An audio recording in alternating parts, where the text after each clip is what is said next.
KMS news, आपलं कराड, आपला आवाज.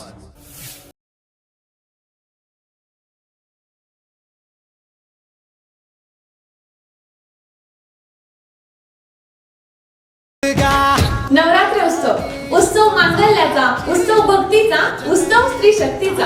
केएमएस चॅनल खास नवरात्री उत्सवानिमित्त घेऊन आलाय विशेष कार्यक्रम जागर नवरात्रीचा. कराड परिसरासह विविध देवींचे दर्शन घ्या, तेही घर बसल्या, फक्त केएमएस चॅनलवर. रोज सकाळी 6, दुपारी 3 आणि सायंकाळी 7 वाजता. निराशेचा अंधकार दूर करून भक्तीच्या सागरात तल्लीन होऊया. या वर्षीचा नवरात्री उत्सव सुरक्षित राहून आनंदात साजरा करूया. अंबे कृपा. नमस्कार, मी प्रगत देसाई. केएमएस चॅनलच्या जागर नवरात्रीचा या विशेष कार्यक्रमामध्ये आपल्या सर्वांचे स्वागत. तर आज आपण आलो आहोत कराड जवळच असलेल्या कारवे या गावामध्ये. या गावचे ग्रामदैवत असलेल्या धानाई व जाकाई देवी या देवींचे आज आपण दर्शन घेणार आहोत. चला आपण दर्शन घेऊया.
पोहोचलो आहोत धानाई देवीच्या मुख्य दरवाजाजवळ. आपण बघतोय की माझ्या मागे आपल्याला तुम्हाला दरवाजा दिसतोय. या मंदिराला 2 दरवाजे आहेत, एक पूर्व आणि पश्चिम. आपण ज्या दरवाजासमोर उभा आहे तो पूर्व दरवाजा आहे, म्हणजे हा धानाई देवीचा मुख्य दरवाजा आहे. आपण बघतोय की खूप मोठा असा हा दरवाजा दिसतोय. त्याच्यावरती नक्षीकाम केलेलं आहे, लाकडी बांधकाम आहे या दरवाजाचं, आणि मंदिराचं पूर्ण दगडी बांधकाम आहे. हा दरवाजा खूप दिसतोय की आपल्याला पूर्वीच्या काळातला दिसतोय, पूर्व जमान्यातला हा दरवाजा आहे. खूप सुंदर आहे. आपण आतमध्ये जाऊन बघूयात अजून काय.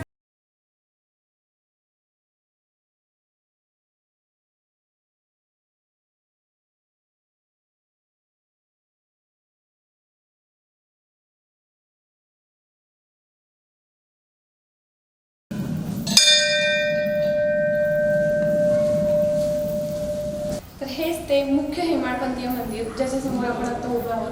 हे बाकीचे त्यांनी नंतर निर्मिती केलेली आहे, पण हेच ते हेमाडपंथीय मंदिर. हे त्यांनी तसंच ठेवलंय, यामध्ये काही चेंजेस नाहीत केलेले. आपण बघतो की इथं पितळेच्या घंटा आहेत, इकडे एक मोठी घंटा आहे. इथे एंट्रीला सिद्धेश्वर मंदिर म्हणून एक छोटंसं मंदिर आहे. छानपैकी अशी रचना आहे, जुन्या काळातली याची रचना आपल्याला दिसते. आपण मुख्य मंदिरामध्ये आलोय. इथे एक पितळेची कासवाची प्रतिकृती केलेली आहे. या ठिकाणी आपण बघू शकता की विठ्ठल रुक्मिणी आहेत. छोट्या छोट्या पहिल्या काळातल्या छोट्या छोट्या देवळी आहेत त्या ठिकाणी. खांबाची डिझाईन पण वेगळी आहे. आपण बघू शकतो हे पण खांब आहेत, त्याच्यावरती पण जे नक्षीकाम केलेलं आहे हे जुन्या काळातलं आहे, दगडी बांधकामातलं हे काम आहे. आता आपण मुख्य गाभाऱ्यामध्ये प्रवेश करणार आहोत.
मंदिरामध्ये आपण बघतो इथं वरती मोठं शिखर आहे आणि त्यांनी संपूर्ण मंदिराची रचना बदलली आहे, पण हे जुन्या काळातलं जे मंदिर आहे हेमाडपंथीय हे त्यांनी चेंज केलेलं नाही, हे तसंच ठेवलंय. आपण बघतोय की पितळेचं साईडून नक्षीकाम केलेलं आहे, त्याच्यामध्ये वाघावरती देवी बसवली अशी देवीची प्रतिष्ठापना त्यांनी आज केलेली आहे. आणि बघतोय की आपण कलशची रांग लावलेली आहे, शेजारी छोटे छोटे पितळेची भांडी आहेत, देवदेवता आहेत पितळेचे. इकडे वरती बघतोय की पैशांची माळ अडकवलेली आहे, इकडे आपण दागिने लावलेले बघतोय, दगडी बांधकाम केलेलं आहे, खूप सुंदर आहे, खूप थंडावा आहे या ठिकाणी, खूप छान वाटते, मन प्रसन्न होऊन जातोय.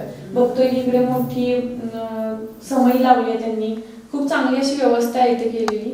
लोकांना घर बसल्या आपल्याला चांगलं दर्शन घेता येत आहे देवीचं. आपण बघू शकता की खूप चांगली व्यवस्था या ठिकाणी केली आहे, दगडी बांधकाम आहे आणि मंदिराचं एक वेगळा असं प्रसन्न वातावरण या मंदिरामध्ये आता दिसतंय आपल्याला.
देवी आणि जाकाई देवी या दोघी बहिणी आहेत आणि म्हणून धानाई देवीच्या मंदिराच्या शेजारीच हे सुद्धा जाकाई देवीचं मंदिर आहे. हे मंदिर पण पूर्णपणे हेमाडपंथी आहे. इथे पण बघू शकता की हे जे दगडी बांधकामामध्ये ह्याचे पिलर आहेत, हे मंदिर पण त्यांनी हेमाडपंथी जुन्या काळातलंच ठेवलेलं आहे. आणि मंदिराच्या आतमध्ये प्रतिकृती बघू शकता की मंदिरामध्ये नक्षीकाम केलेलं वगैरे जुन्या काळातलं हे आहे. खूप सुंदर असं हे सुद्धा हे खूप सुंदर असं मंदिर आहे. आणि धानाई देवी आणि जाकाई देवी ह्या दोन्ही देवी धनधान्याला पावणाऱ्या अशा या देवी म्हणून ओळखलं जातं. धानाई देवी ही कराड पंचक्रोशीतील एक प्रसिद्ध देवस्थान मानले जाते आणि याच देवीची संपूर्ण माहिती देण्यासाठी आपल्यासोबत आहेतच या देवस्थान ट्रस्टचे अध्यक्ष निवास थोरात सर. तेच आपल्याला संपूर्ण माहिती देणार आहेत. नमस्कार सर. नमस्कार. नवरात्र उत्सवाच्या तुम्हाला हार्दिक शुभेच्छा. तुम्हाला शुभेच्छा. तर काय इथे आपल्या इथे आता कोरोना सावट असल्यामुळे सगळं मंदिर वगैरे बंद आहे, मग कोरोनाच्या पार्श्वभूमीवर कसं तुम्ही नवरात्र उत्सव कसा साजरा करताय?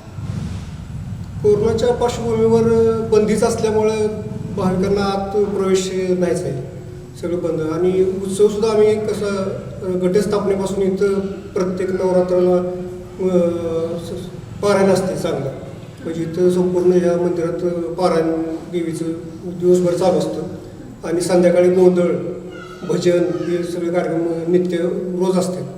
पण आता ते कोरोनाच्या पार्श्वभूमीमुळे हे सगळे कार्यक्रम रद्दच आहे. फक्त आम्ही देवीला यावर्षी फक्त लायटिंग वगैरे चांगले केल्याप्रमाणे आम्ही करतो तसं ते लायटिंग केले, पण बाकीचे कार्यक्रम बंदच आहेत.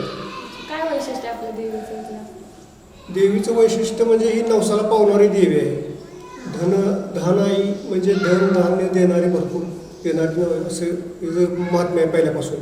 त्यामुळे इथं जवळजवळ कर्नाटकातून इंदोरपासून अशी परराज्यातली सुद्धा आणि महाराष्ट्रातली बरीचशी लोक लाखो भाविक इथे येत असतात, दर्शनासाठी येत असतात. आणि प्रत्येक वर्षी वैशाख कालामध्ये जी यात्रा असते आणि श्रावण महिन्यात विशेषतः इथे इतकी गर्दी असते. प्रत्येक सोमवार आणि प्रत्येक मंगळवार आणि शुक्रवार भयंकर गर्दी असते. म्हणजे श्रावणामध्ये पण गर्दी श्रावणात असते. सुद्धा पूर्ण गर्दी असते. आणि नवरात्री उत्सवामध्ये पण नवरात्र गर्दी असते. उत्सवामध्ये सुद्धा गर्दी असते. अच्छा. किती लोक येत असतील तर किती भाविक येतात अंदाजे? लाखानं येतात. मग कशी व्यवस्था करतात? आम्ही आता तुम्हाला सांगतो श्रावण महिन्यात कशी अवस्था होती. श्रावण महिन्यात अगदी पाक बाहेरची जी कमान आहे, पाक बाहेरची तासगाव रोडची, तिथून जी ट्रॅफिक तिथून जाम होतं. तिथं आम्हाला व्यवस्था लावावी लागते आणि इतकी गर्दी होते. मग तुम्ही कशी करता व्यवस्था गाड्यांची वगैरे म्हणा किंवा इथं लोक मग आम्ही ती गाड्यांची व्यवस्था आम्ही तिथं बाहेरच त्यांना हे करतो. त्यांचं पार्किंग बाहेरच करतो. आणि एस टीची सोय असते. एस टी रोज एस टी सोडत असते.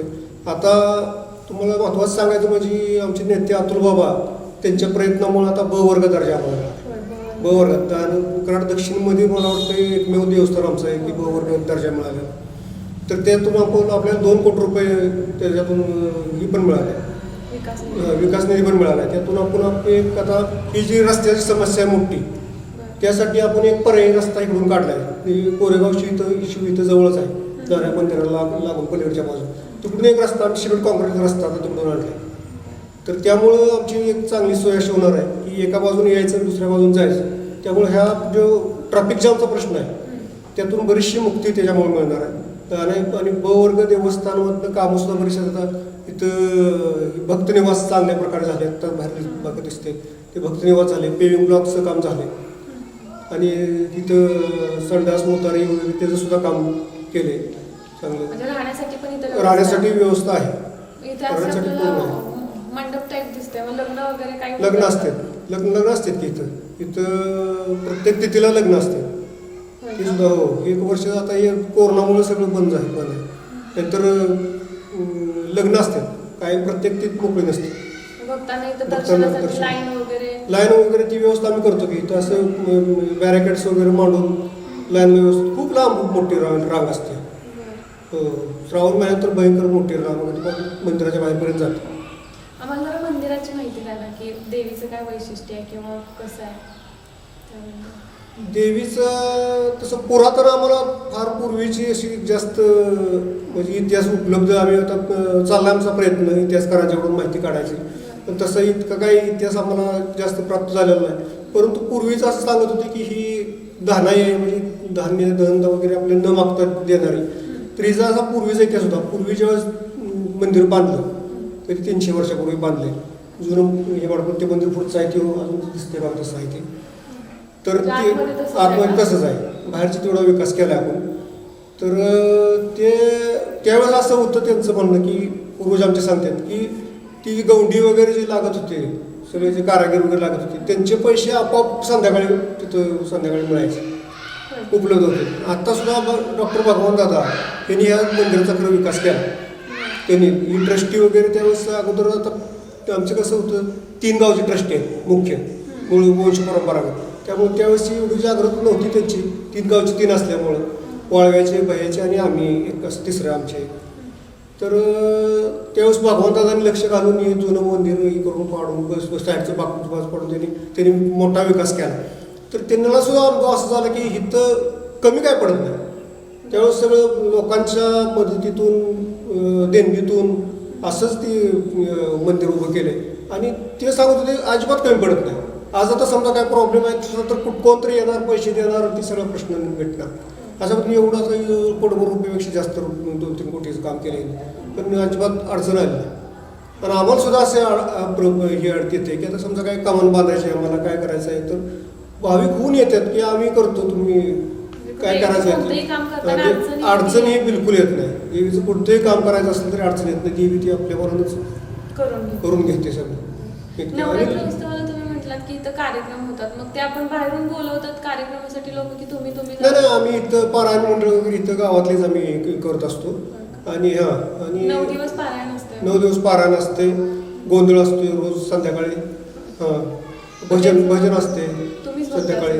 हो ते आम्ही इथल्या गावातले वगैरे स्थानिक लोकांचे गोंधळी आहेत की इथे. आहे. मंदिराची आणि यात्रा वगैरे कधी असते मग? यात्रा ही ह्याच्यात असते मला वाटते चैत्रात असते. म्हणजे तुमच्या गावाचं ग्रामदैवत असल्यामुळे मुख्य यात्रा असते. मुख्य यात्रा असते. सगळे भाविक वगैरे कुठून येतात? कुठून खूप लांबून येतात सगळे थोरात तर सगळीकडचे थोरात आणि थोरात मुख्य येऊन सगळे महत्वाचं वैशिष्ट्य तुम्हाला सांगायचं मुस्लिम सुद्धा येत असते. मग बाकीच तर विषय सगळ्या सोडूनच जातो. त्यांची सुद्धा म्हणजे भावना आहे सगळ्यांची की प्रसिद्ध देवी पावती, त्यामुळे ते सगळे तुम्हाला श्रावणात सुद्धा भेटलं तर तुम्हाला इथं मुस्लिम सुद्धा महिलाही आलेले दिसते. देवीचं महात्म्य असल्यामुळे बऱ्याच गावातून वगैरे खूप लांबून लोक येतात आणि त्यामुळे देणगी सुद्धा भरपूर देते. बरोबर आहे. त्याच्यातून विकास पण आपण झालेला विकास पण केला आहे. बरोबर आहे. मग त्यांची यात्रेला आल्यानंतर लांबचे कुठले असतील तर त्यांची राहण्याची पण व्यवस्था होते? असते की असते. राहण्याची व्यवस्था असते, जेवणाची व्यवस्था असते. इथं आता तुम्हाला सांगतो इस्लामपूरची सांगलीची एक पार्टी अशी तर ती यात्रेच्या दिवशी जेवढी लोक येतात त्याला जेवण देत असतात. त्यांची तेच यात्रे दिवशी रोज? यात्रे दिवशी आणि प्रत्येक पौर्णिमेला आम्ही जेवण असते. म्हणजे प्रत्येक पौर्णिमेला पण कार्यक्रम असतात? कार्यक्रम असते, आरती वगैरे मोठी असते, लोक भरपूर येतात आणि प्रत्येक पौर्णिमेला आम्ही जेवण घालतो. प्रत्येक पौर्णिमेला इथं प्रत्येक पण पौर्णिमेला येणाऱ्या सगळ्या एकाला येणाऱ्या सर्व लोकांना जेवण असतं. चांगली गोष्ट आहे. आणि मग आता इथं एवढी गर्दी असते म्हणा नवरात्रामध्ये, श्रावणामध्ये, मग पर्यटन व्यवसाय किंवा पर्यटनासाठी म्हणजे असे लोक वगैरे असतात का? पर्यटन व्यवसाय काही होतात का या ठिकाणी? नाही, आता ब वर्ग दर्जा आता ह्या वर्षी बाबांच्या मुळे आम्हाला मिळाला आहे. आता इथून पुढं ते प्रयत्न आम्ही करणार आहे तसा पर्यटनाच्या दृष्टीने. आता बाकीचा बाहेरचा विकास करून झाडी वगैरे चांगली व्यवस्थित लावून असं म्हणजे असं लोकांना वाटावं की बाबा पर्यटन स्थळ आहे चांगली, इथं रम्य असं. आता सुद्धा बाहेरचे लोक येतात माहिती तिथे एकदम शांतता वाटते, चांगली वाटते, छान वाटते. किंवा अधिकारी लोक वगैरे येतात का नाही कधीतरी किंवा कुठल्या कामानिमित्त येतात. मग तिथे इथं असलं आलं की वाटतं की राहावं इथं, इथं प्रसन्नता आहे. इथं लोक येतात त्यामुळे इथल्या लोक स्थानिक लोकांना काही व्यवसाय मिळालेत का? स्थानिक लोकांना म्हणजे दुकानं वगैरे घालतात बाकी. घालतात. हो आता हो कोरोनामुळे कोरोनामुळे बंद आहे. यावर्षी कोरोनाचं संकट असल्यामुळं साध्या पद्धतीनं सगळं करावं लागलं. म्हणजे उत्सव मोठ्या प्रमाणात करता आला नाही.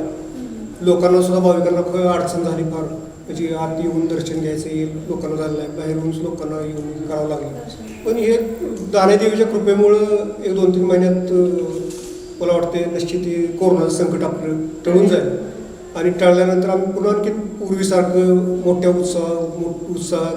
उत्साहानं निश्चित प्रमाणात परत आणखी मंदिर चालू होईल आणि सर्व उत्सव आम्ही जे करतो नियमितप्रमाणे ते पुन्हा चालू होतील निश्चितप्रमाणे.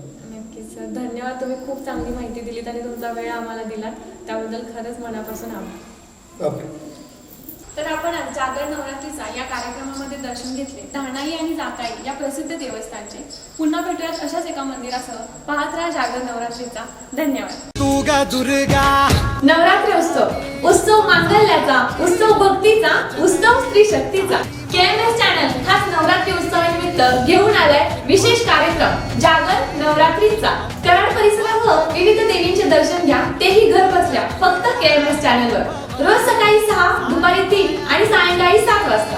निराशेचा अंधकार दूर करून भक्तीच्या सागरात तल्लीन होऊया. या वर्षीचा नवरात्री उत्सव सुरक्षित राहून आनंदात साजरा करूया. अंबे कृपा करी. KMS न्यूज, आपलं कराड, आपला आवाज.